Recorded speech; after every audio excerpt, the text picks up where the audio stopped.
Prana atau Chi. Definisi prana. Secara umum, prana dipahami sebagai nafas atau udara yang kita hirup. Namun sejatinya pengertian prana adalah energi yang terkandung dalam nafas. Prana adalah energi vital bagi kehidupan. Pernapasan lebih sebagai alat untuk mengontrol, mengembangkan, dan mengarahkan aliran prana dalam tubuh kita. Prana juga dapat didefinisikan sebagai praba atau kekuatan. Prana dalam tubuh adalah praba atman yang diwujudkan pada tingkat material. Daya yang terkandung dalam prana disebut prana sakti. Daya ini merupakan kekuatan transformatif yang mampu merubah energi menjadi materi dan sebaliknya merubah materi menjadi energi.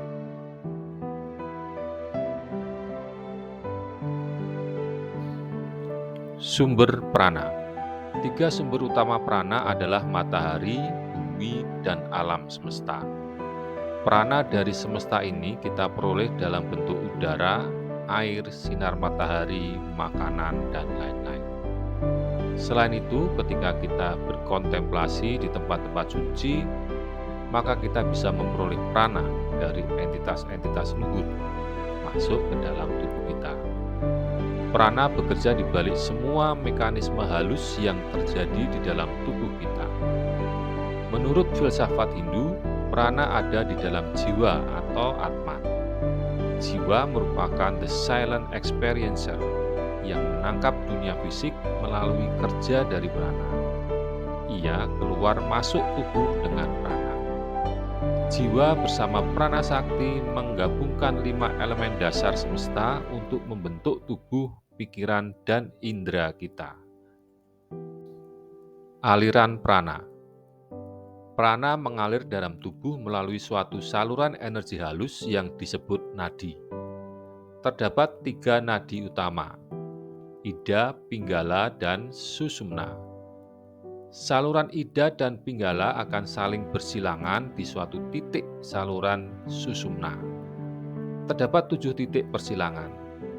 Titik-titik simpul itu disebut cakra, yang berfungsi sebagai reservoir dan sekaligus distributor energi prana di dalam sistem nadi kita.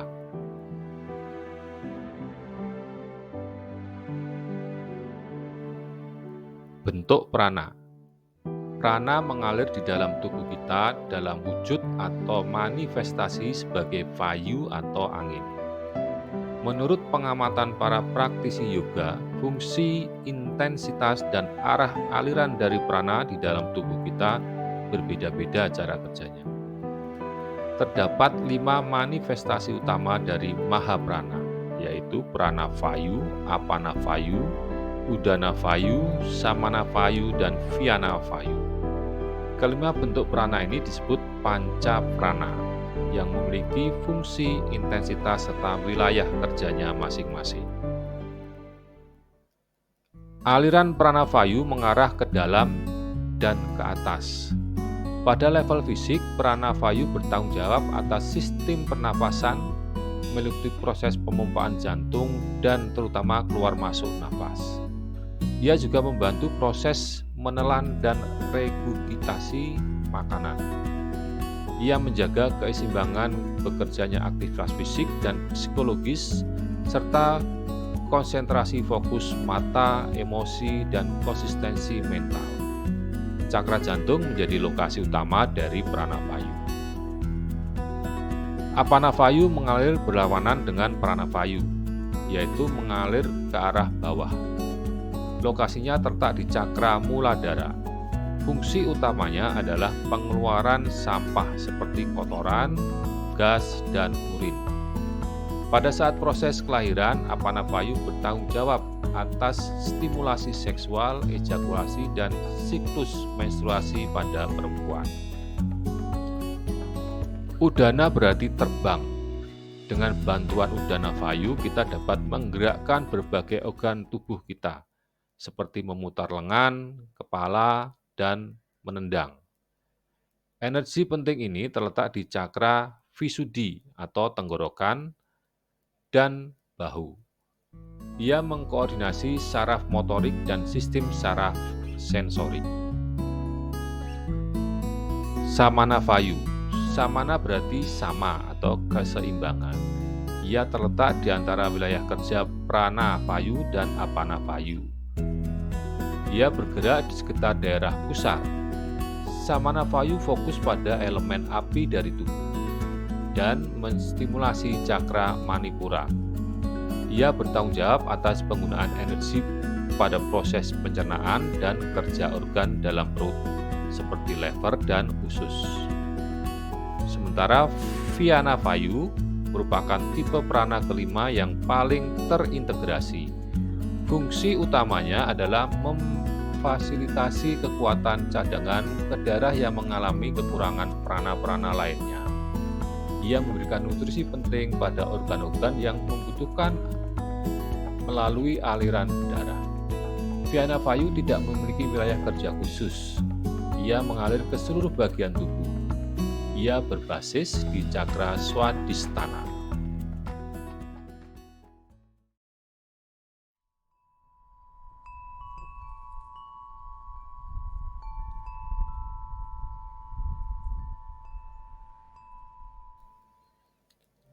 Qi.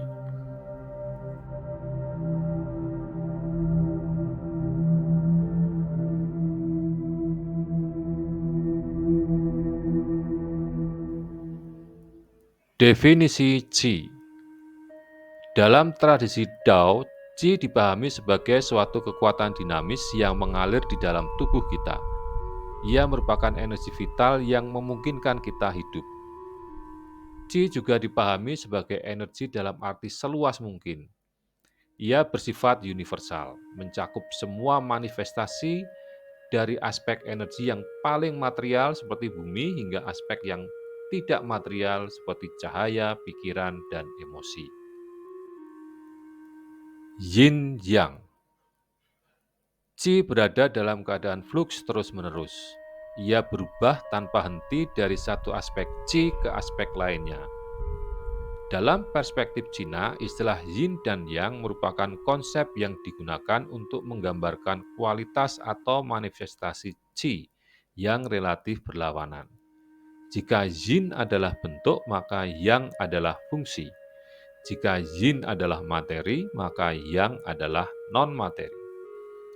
Segala sesuatu yang yin juga mengandung unsur yang. Segala sesuatu yang berunsur yang juga mengandung yin. Mereka selalu berubah, saling menyesuaikan diri satu sama lain tanpa henti dalam tarian abadi. Ketika yin dan yang selaras, maka akan diperoleh kesehatan, kesejahteraan, dan kepuasan. Meridien Cakra. Qi mengalir di seluruh tubuh melalui saluran halus atau non-fisik yang disebut sebagai meridien. Terdapat 12 meridien utama dan 8 meridien luar biasa. Qi bisa keluar masuk tubuh melalui semacam pintu gerbang energi yang disebut cakra. Dalam tubuh kita terdapat 9 cakra, yaitu Xia Tantien, Hui Yin, Hui Li, Mingmen, Tajui, Ichen, Pahui, Sang Tantien, dan Chung Tantien. Konsep ini sedikit berbeda dengan apa yang ada di dalam tradisi yoga. Bila cakra seseorang kurang aktif, maka bisa terjadi penumpukan atau pengurangan energi atau energi sekitar cakra menjadi kotor. Ini bisa menyebabkan organ di sekeliling cakra menjadi sakit. Atau sebaliknya, karena ada organ yang sakit, maka cakranya mengalami gangguan. Qi dapat ditransfer dan disimpan dalam cakra atau di dalam dantien, meridien atau jalur energi di dalam tubuh. Qi diperlukan untuk menjamin berfungsinya organ dengan baik.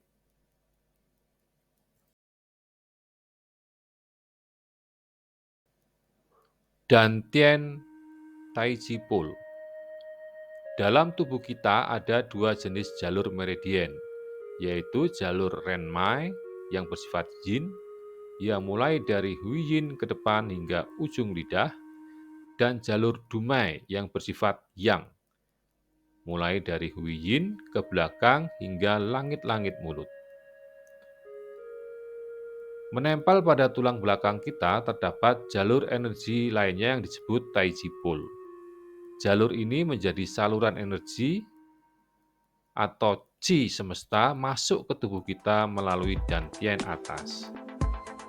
Selanjutnya, ia akan mengalir ke dantian tengah dan akhirnya disimpan di dantian bawah.